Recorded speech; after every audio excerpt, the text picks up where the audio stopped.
Education minister मतलब शिक्षा मंत्री। ये है पूर्व एजुकेशन मिनिस्टर, जिसको हम लोग कहते हैं पिछले का।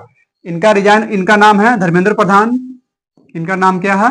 धर्मेंद्र प्रधान। ठीक है, इनका रिजाइन हो चुका है। रिजाइन कैसे होता है?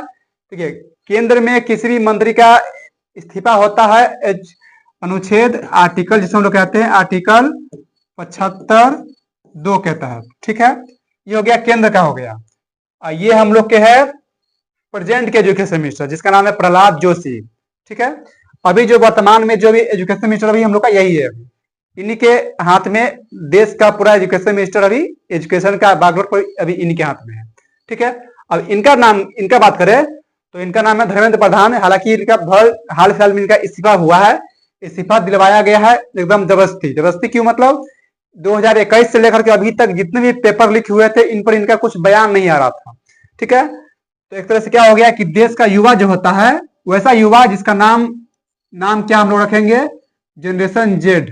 हालांकि नया नाम हम लोग को देखने को मिला था। इनका नाम जनरेशन जेड मतलब होता है कि वैसे युवा जिनका जन्म 1992 से लेकर के 2012 के बीच में होता है, उस युवा को हम लोग बोलते हैं जनरेशन जेड। ठीक है, अब बात करते हैं कि धर्मेंद्र प्रधान का इस्तीफा किस अनुच्छेद के तहत हुआ था? तो अनुच्छेद 75(2) के तहत हुआ था, केंद्र मंत्री से। हालांकि केंद्र के मंत्री रहे हैं, तो देखिए केंद्र के किसी भी मंत्री का इस्तीफा होता है तो अनुच्छेद 75(2) के तहत होता है। और यही सी बात आता है राज्य मंत्री के बारे में। तो देखो राज्य मंत्री, ठीक है, राज्य के किसी भी मंत्री का इस्तीफा होता है तो अनुच्छेद 164(1) के तहत होता है। और ये जो धर्मेंद्र प्रधान जी है, इस्तीफा किनको दिए थे?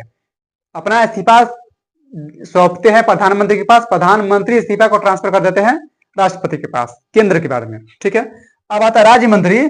तो राज्य मंत्री किसी राज्य का कोई भी मंत्रिमंडल या मंत्री, अगर उनको इस्तीफा देना होगा तो वो देंगे मुख्यमंत्री को, मुख्यमंत्री उस इस्तीफा को ट्रांसफर कर देते हैं राष्ट्रपति के पास।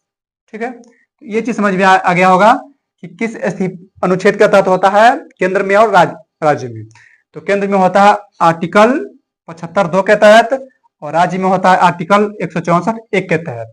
हालांकि हमारे पूर्व एजुकेशन मिनिस्टर रहे हैं धर्मेंद्र प्रधान, और वर्तमान में जो है वो प्रहलाद जोशी है। ये आरएसएस के संघ है, ये आरएसएस के मतलब कि उसमें है, एक तरह से हेड के तौर पे काम कर रहे थे।